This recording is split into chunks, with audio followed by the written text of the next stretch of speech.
hora de Vida e Saúde, tudo bem com você? Eu espero que sim, espero que fique ainda melhor depois do nosso programa. Hoje a gente vai falar sobre um item que todo mundo tem na cozinha, é o sal. Esse é um assunto bastante polêmico, muito interessante e importante que você entenda. Então fica comigo para aprender junto com os nossos especialistas. E vai ter receita também para você daqui a pouquinho. O cheiro vai invadir a sua cozinha se você aceitar o desafio de fazer essa deliciosa torta de palmito que está aqui do meu lado. Daqui a pouquinho aqui no Vida e Saúde. Antes eu quero convidar você para refletir um pouquinho nas palavras de uma escritora americana famosa que escreveu sobre diversos assuntos e ela diz o seguinte: para você que às vezes fica angustiado com as provações, com as provas da vida, olha o que ela diz. Se recebida com fé, a provação que parece tão amarga e difícil de suportar se provará uma bênção. Fica firme, segura firme na mão de Deus e você vai ver que essa tempestade ela pode deixar você ainda mais forte, mais experiente e mais confiante na palavra do nosso Deus. O programa está só começando, interaja com a gente, fala aí pra gente o que você gostaria de ver aqui no programa. Se você fez alguma receita, deu certo ou não deu tão certo assim da primeira vez, tenta de novo. O importante é você pensar saudável, pensar que você é responsável por levar a alimentação saudável, não só para você, mas para toda a sua família, todo mundo que se alimenta aí da sua mesa. E o cozinheiro, a cozinheira, a pessoa que prepara o alimento, ela tem uma função assim importantíssima, porque você tem a responsabilidade de levar bons ingredientes na mesa, preparados de maneira simples, mas de maneira sábia, inteligente, e esses alimentos vão formar bom sangue, que vai nutrir bem o cérebro, que vai dar vigor, que vai dar inteligência e outras coisas mais. É plano de Deus sim que você se organize, se planeje na cozinha. Então fica com a gente para aprender também aqui algumas dicas, alguns truques, para a gente trocar experiências na cozinha. E para falar sobre sal, temos aqui o Dr. Fabiano Luz, clínico geral do Hospital Adventista. Obrigada pela participação mais uma vez, doutor. Obrigado pelo convite, sempre um prazer estar aqui com vocês. Prazer tê-lo aqui também. Também temos o Alexandre. O Alexandre é nutrólogo, o doutor também trabalha lá na clínica Retiro, em Jarinu. Muito obrigada pela participação mais uma vez aqui no programa. É uma alegria estar aqui. Muito bom recebê-los aqui, porque com o doutor Alexandre e com o doutor Fabiano, a gente pode tirar as nossas dúvidas. Você sabe qual é a quantidade de sal ideal que você deveria usar durante todo o dia? A gente vai descobrir daqui a pouquinho. Você sabe se o sal é importante na nossa vida ou se a gente devia excluir ele totalmente da nossa alimentação? Essa também é outra dúvida que a gente vai responder aqui no programa Vida e Saúde. Mas olha a receita. Que linda e tá cheirosa demais aqui, gente. Torta de palmito com recheio cremoso, a massa crocante. Você pode fazer na sua casa também. Anota aí os ingredientes. Para a massa, a gente vai usar 1,5 xícaras de grão de bico cozido al dente, meia xícara de farinha de amêndoa, uma pitada de cebola desidratada. Para o recheio, a gente vai usar ainda para a massa 2 colheres de azeite.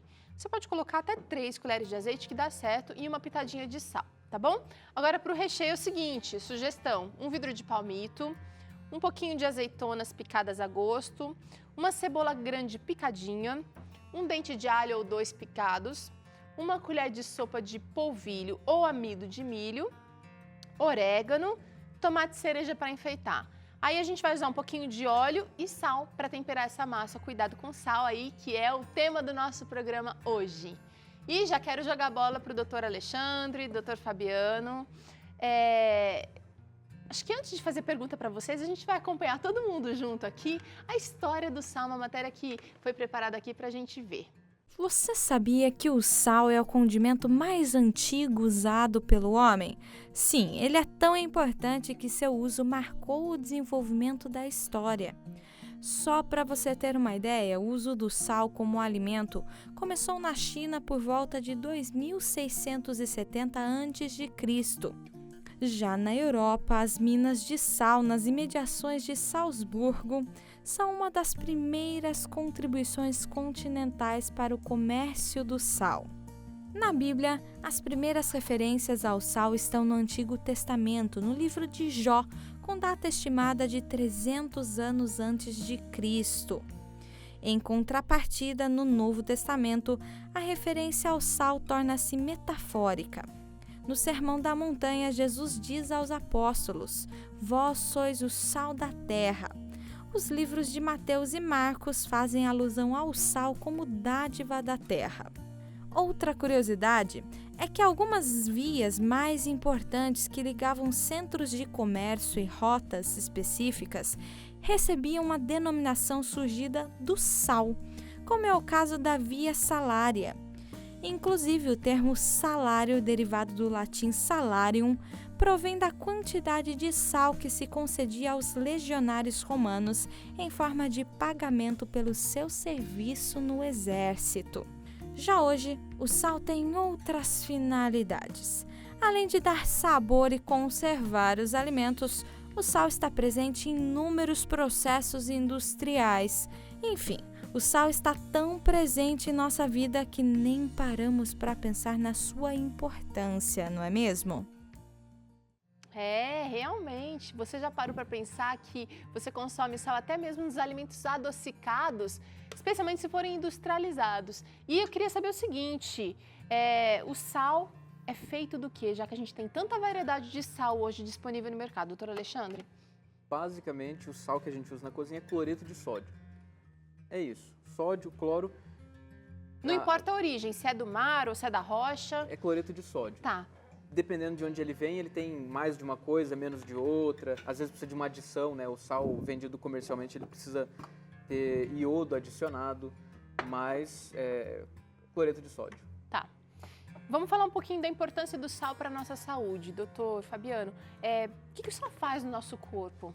O sal, ele funciona a partir da injeção desses eletrólitos que fazem parte da composição dele, principalmente o cloreto e o sódio, mas você tem outros íons adjuntos a isso aí, o magnésio, o cálcio, mas principalmente o sódio e o potássio, que faz parte dessa molécula, ele é importante nas contrações musculares de uma forma geral, nas reações neuronais, ou seja, para que haja influxo ou efluxo de neurotransmissores, o coração bata bem, os seus músculos funcionem bem, precisa de sal. Então isso é um gasto energético, principalmente para as pessoas que moram nos lugares de clima mais temperado, no sentido de mais calor, que perde mais, que evapora mais. Então a chance, se não tiver se tiver um desbalanço nesse consumo, a pessoa pode se sentir mais prostrada, mais cansada, né? É muito comum. Porque a gente perde sal quando a gente, por exemplo, transpira. Exatamente. Então, se você não fizer uma reposição adequada, né, principalmente para quem faz atividade física, atletas de alto rendimento, por isso que tem que tomar os isotônicos, né, com cuidado para que não seja em excesso nem falta. Então, o sal é importante principalmente nessas funções de contrações musculares e atividade neurológica regular. Agora, sabe aquela história de que tudo que é bom precisa ser usado com moderação? Se encaixa também, se enquadra também no caso do sal.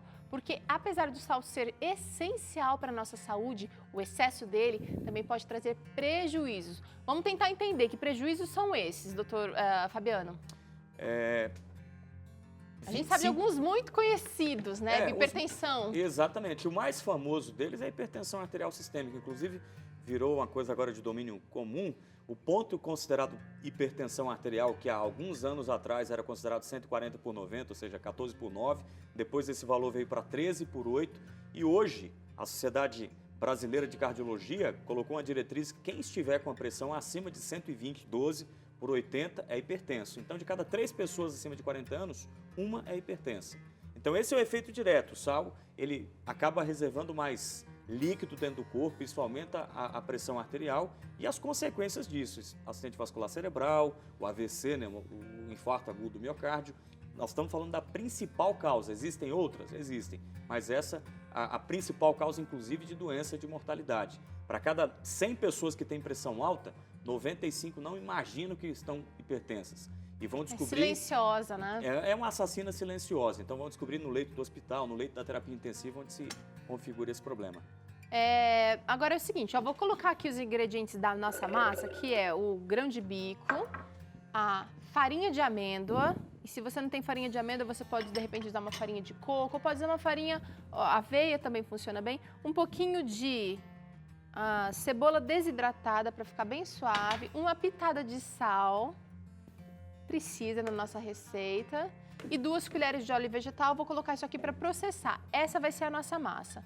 Queria saber o seguinte, doutor Alexandre, quantidade ideal do sal que a gente deveria consumir E como é que a gente pode se enganar com essa quantidade?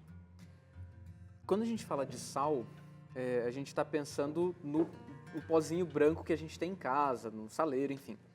Aquele sachê do restaurante. Alguns rosa, outros azuis, outros pretos, mas enfim, a gente está pensando naquele sal, né? Só que tem sal que é adicionado aos alimentos, especialmente alimento processado, industrializado. Além disso, alguns conservantes, algumas coisas que são adicionadas ao alimento, seja para ele durar mais tempo, enfim, essas coisas às vezes contêm sódio. Então o sódio é um sódio que entra na conta. Normalmente a recomendação diária é de sódio, não de cloreto de sódio. Aí é importante separar uma coisa da outra. Então, normalmente esse limite ele é colocado em torno de 4,5 gramas de sal por dia. Quanto que é isso? É menos do que uma colher de café? É menos. A gente vai pegar, você pega a tampa da caneta Bic, essa é a dica. enche de sal, aquele ali é o sal do dia. Pro dia inteiro? O dia inteiro. Agora, Talvez- se você pegar determinados alimentos industrializados, você tem essa quantidade num pacote de salgadinho Fácil. que uma criança come.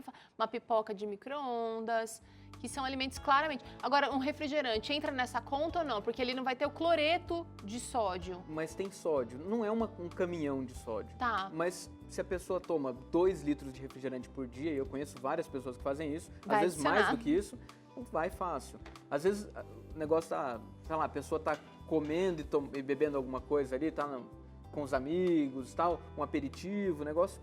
Aquilo ali normalmente tem bastante sal. E sal Tá. é gostoso, ele precisa ser. A gente usa porque ele é gostoso. Então o negócio vai e a gente nem percebe. Ainda bem, né? Quer dizer, eu tava pensando se é bom ou não, mas o sal não custa, né? O que custava na época dos romanos, que a gente viu na reportagem. Ainda bem. Talvez se ele custasse aquele tanto, a gente usava com mais moderação. E essas consequências que existem desse uso não contado, não contabilizado nos alimentos do nosso cotidiano, então, a partir disso, essas doenças elas se multiplicam. E acredito que principalmente para as crianças que estão crescendo, estão participando desse consumo exagerado, sem filtro de alimentos processados, industrializados, o salgadinho, o snack, isso, aquilo, o refrigerante, seguramente essa criança vai chegar na idade adulta hipertensa, seguramente. Existem estudos feitos no Brasil, Sociedade Paulista de Cardiologia, pegando crianças no ensino fundamental e já consomem esse lanche pronto com biscoitinho recheado, com snack. 40% delas estavam com a pressão acima do normal pelo consumo Uau. de sal. Estilo de vida, então. Você começa a colocar maus hábitos já a partir da infância. Vamos falar assim um pouquinho, então, de dicas que a gente pode ter para diminuir um pouco o uso do sal, o consumo do sal no dia a dia. Doutor Alexandre, fala pra gente que dicas, que mágicas existem que a gente pode usar. Mágica mesmo não tem nenhuma, mas tem algumas coisas que a gente pode fazer. Por exemplo, tem alguns produtos que são sal com baixo teor de sódio. Normalmente se usa algum sal de potássio, cloreto de potássio junto, que para alguns agrada o paladar, para outros não. Mas o que eu gosto mais, o Dr. Fabiano estava falando sobre o efeito do sódio, né? O sódio faz o sistema de controle de pressão responder menos. Então as artérias elas não conseguem, perdem o mecanismo de regulação. O potássio ele ajuda nesse processo. Onde que a gente encontra potássio? Nos alimentos, especialmente nos alimentos de origem vegetal. Então quando a gente consegue fazer um sal com ervas, por exemplo, a gente está ajudando esse processo. Além disso, as ervas têm um monte de substâncias que também auxiliam o corpo nesse processo de regulação da pressão. Então você faz lá um sal com manjericão, com orégano, salsinha, cebolinha. Você faz um sal que está super agradável ao paladar. Você usa menos sal porque esses temperos já dão um sabor bom para o alimento, então a tendência é diminuir o sal mesmo. E a gente consegue agregar no sal coisas que são importantes para o bom funcionamento do nosso organismo, tanto da parte de coração, controle de pressão. A gente não costuma pensar no sal como diretamente relacionado à pressão, mas no sistema, na maneira como o sistema hormonal funciona, o sal e o açúcar eles têm relações cruzadas também, como causa o sal causando diabetes e o açúcar com relação à pressão também. Inclusive o Dr. Fabiano mencionou isso na última conversa aqui que a gente teve sobre adoçante, né? Tá, mas além do sal do sal de ervas, por exemplo. Existe alguma outra dica, e o sal com menos teor de sódio, né? Outra dica, de repente, fazer uma refeição que não contenha sal, pelo menos durante o dia.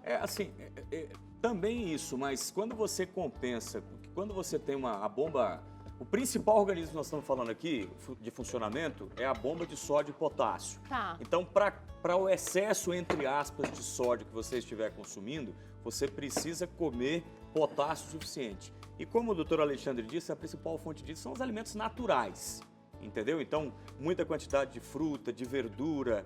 Então, para que você faça uma compensação e o seu organismo consiga excretar a partir dos néfrons, né, que estão lá dentro do nosso rim, excretar, jogar fora esse excesso de sal.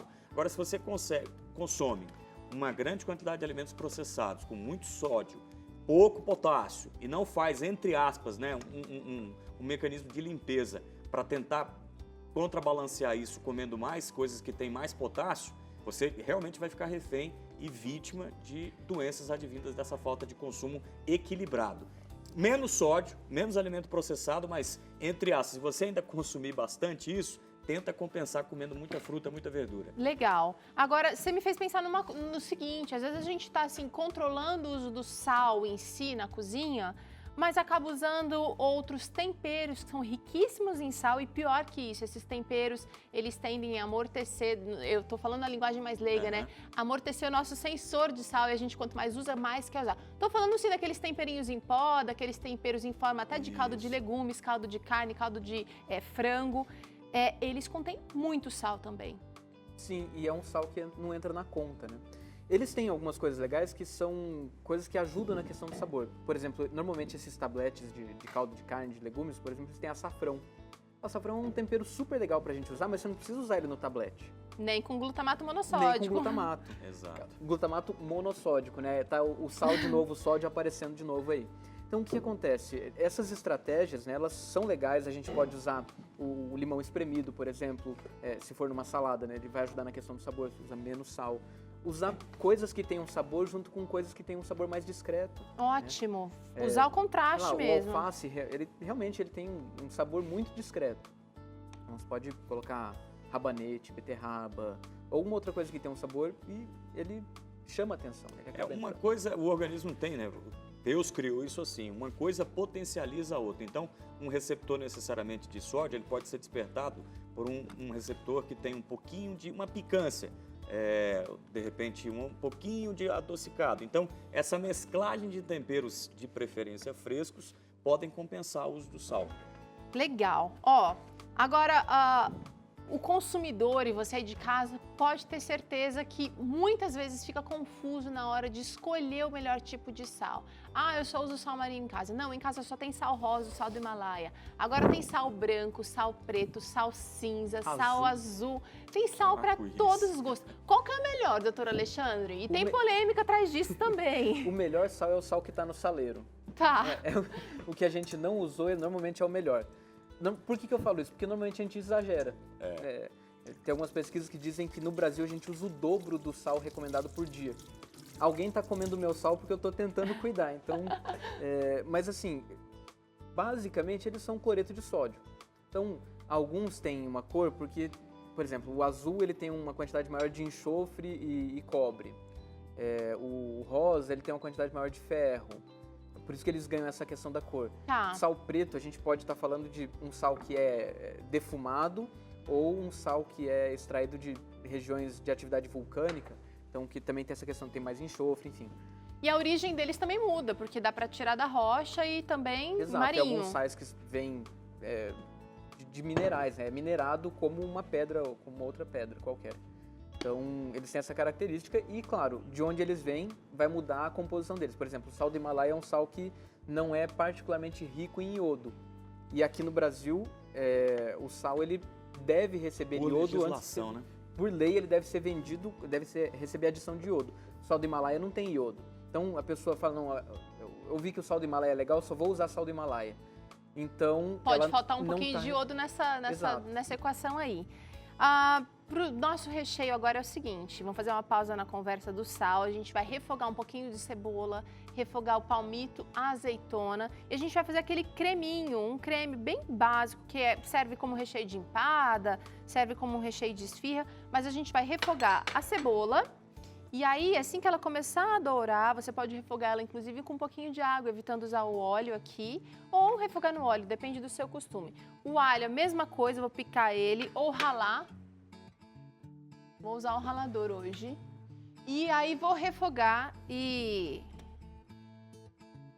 para colocar para assar junto com a massa que já tá aqui, olha, prontinha, bonita. E vai tudo pro forno. Uma outra coisa que também pode ajudar a aumentar o consumo do sal, doutor Alexandre e doutor Fabiano, é o saleiro à mesa. As crianças adoram brincar com sal, experimentar o sal. E sem perceber, a gente pode estar formando o hábito de incentivo a maior uso do sal. Deixar o saleiro à mesa realmente pode ser uma coisa evitada? É uma armadilha e deve ser evitada. Tire o saleiro da mesa, é perigo. Normalmente, pela nossa cultura, né, de ter crescido aí com uma alimentação afro, uma cultura que tem mais rica em sal, e aí a gente tem essa sensibilidade genética, inclusive por formação, por ter, né, a raça negra em maior quantidade na nossa população, então isso existe uma sensibilidade natural. Então, por causa disso, o prato deve vir, entre aspas, temperado para que evite-se esse uso de sal, a adição de sal a mais, enfim, desses temperos, até para que não potencialize a necessidade de comer outras coisas a mais. Vamos usar as outras heranças da raça negra, né? Que é a comida mais temperada, com coentro, com salsinha, bastante perfeito. alho, cebola, aquela comida com personalidade, de verdade, deixando um pouquinho o sal. Agora, e as pessoas que têm pressão baixa? Você sofre de vez em quando? Sente tontura, sente fraqueza? E já ouviu aquela famosa... coloca uma pitadinha de sal na boca que melhora. É verdade isso? Melhora. Melhora? Ele continua sendo usado. Exato, não é verdade, funciona. Só que qual que é a dica? Infelizmente, em função da maioria das pessoas culturalmente crescer sabendo que a pressão normal é 12 por 8. Então, às vezes, algumas pessoas têm uma pressão de 90 por 60, 9 por 6, 10 por 7 e acham, minha pressão está baixa. Não, se a pessoa estiver estável, estiver bem, maravilha, pode ficar tranquila. Agora, infelizmente, pelo consumo inadequado de água, pela falta de atividade física, por uma distribuição irregular desses líquidos, então a pessoa às vezes está com um valor considerado normal, entre 90 por 60 e 120 por 80, né? 12 por 8, 9 por 6, mas a pessoa pode estar se sentindo mal. Então, excepcionalmente, pode tomar o leitinho salgado lá, tomar o caldinho de azeitona, mas isso tem que chamar a atenção para outra coisa. Se a pressão está 9 por 6 e a pessoa está passando mal, tem alguma coisa errada. Uma outra dica que a gente dá no consultório é, indivíduo que já está hipertenso e precisa tomar remédio, e aí você começa a fazer as orientações higieno-dietéticas, consumo de sal, fazer atividade física, então a pressão dele começa a baixar. E aí ele começa a se sentir mais sonolento, mais prostrado. Aí ele fala, puxa, será que o remédio está errado? Não, o remédio não está errado. Essa autorregulação que o cérebro está fazendo, ele vai deixar assim até ele se acostumar com o novo normal, porque o normal para aquela pessoa era muito alto. Então, a dica é essa. Existe gente com pressão baixa e com sintoma? Existe. Mas isso deve chamar a atenção para outra coisa. Doutor Alexandre, também tem uma coisa legal para falar sobre pressão baixa, que às vezes a pessoa está precisando regular de maneira diferente, não só usando sal, usando alguma coisa para ser ingerida, mas estilo de vida ajuda a corrigir isso também. O Dr. Fabiano comentou agora, e é exatamente isso. A pressão, por que ela aumenta com o sal? Porque o sal puxa água. Às vezes o que está faltando não é sal, está faltando água. A pessoa precisa caprichar na ingestão de líquido. Olha só! E aí a pessoa fala, mas eu não consigo tomar água, eu tomo água, eu fico nauseado, tomo um copo de água, já não aguento e tal. Isso mostra o quão essa pessoa está mal adaptada, os mecanismos de regulação dela estão tão bagunçados que ela não consegue nem fazer aquilo que é saudável sem ter alguma dificuldade. A boa notícia é que a gente acostuma. Né? Se a gente acostumou até com essa situação complicada, adversa, né? distorcida, a gente consegue acostumar com a situação boa também. O corpo Leva é tão tempo, maravilhoso que ele se adapta também. Leva tempo, mas a gente consegue. Vai levar tempo, não é um ano, às vezes é questão de alguns dias, mas a gente consegue chegar lá. Principalmente para os pacientes idosos, a dica que já perderam essa sensibilidade à autorregulação da necessidade de beber água, a dica que a gente dá é ofereça a água para o paciente. Aí o paciente idoso fala, mas eu não quero ficar indo no banheiro toda hora. Isso não pode ter essa história de, eu não posso ir no banheiro toda hora, tenho preguiça, enfim. Não é cômodo, não. Tem que ir no banheiro, porque quando você vai no banheiro, o organismo está regulando o que precisa ficar e o que precisa sair de líquido. Mas para isso tem que beber água. Se não beber água, você pode perder essa sensibilidade. E às vezes, quando isso não acontece, é uma das causas muito frequentes de internação. Agora eu vou dar um exemplo prático de paciente que tem insuficiência renal aguda ou crônica, tem que fazer hemodiálise, é um problema. Por causa desse consumo inadequado de sal, ele acaba reservando mais líquido nele e as consequências disso. Então, pacientes idosos, cuidado. Paciente que tem problema no rim, que tem que fazer diálise, cuidado. Essa questão do consumo de sal influencia diretamente no que você vai beber ou deixar de beber, e isso pode trazer consequências para a saúde. Tendência familiar a ter pedra no rim também, né? A pessoa precisa caprichar na água, pegar leve no sal e para ajudar a controlar a pressão, atividade física ontem, hoje e sempre. Exatamente. Olha, a gente acabou de usar aqui na prática uma outra maneira de substituir o sal, de diminuir o uso do sal. A gente fez um recheio com um ingrediente que é mais salgadinho, que é o palmito, com azeitona, e eu não usei nada de sal. Tô colocando orégano para dar uma incrementada. Isso aqui vai para a nossa torta. E existem muitas maneiras de você também reduzir o consumo do sal. Espalha direitinho sobre a assadeira, sobre a massa que já está aqui. E aí, vou levar para assar com esses tomates picadinhos aqui. Você pode enfeitar do jeito que quiser, deixar bem bonito. 20 minutos, 30 minutos, até a massa ficar crocante em volta. Aqui, tá bonitinha. Vai pro forno isso aqui. E a gente vai provar. Vamos provar? Com certeza. Daqui a pouco, nosso tempo já acabou, na verdade. A gente vai terminar o programa comendo essa delícia. Vamos sentar, podem me acompanhar. E Eu lembrei de uma história dessa escritora que você falou no começo. Sim. Que o médico recomendou para ela que não deixasse de usar sal. E ela entrou no esquema e ficou por alguns dias e ela começou a passar mal. Estava sentindo fraca demais. Então a gente precisa do sal, mas ele deve ser usado com moderação. Com moderação. Com moderação, em tudo, gente. Tudo. Doutor Alexandre? Você comentou, né, das conservas, né? O sal é utilizado para conserva porque ele mata a bactéria. Por isso que ele é utilizado. Então, se a gente usa em excesso, ele também vai prejudicar a gente de alguma forma. Não vai ser diferente com a gente também. Olha, o Vida e Saúde vai ficando por aqui. A gente vai provando aqui essa delícia. Eu tenho certeza que ficou gostoso. Pode experimentar, doutor Alexandre, doutor Fabiano. Recheio cremoso, massa levinha. Maravilhoso. Não tem como ser ruim. Fenômeno. Quero agradecer a participação de vocês, quero agradecer a sua participação aqui com a gente, sua companhia. Um beijo e até o próximo programa Vida e Saúde. Faz essa receita que você vai amar também aí. Tchau!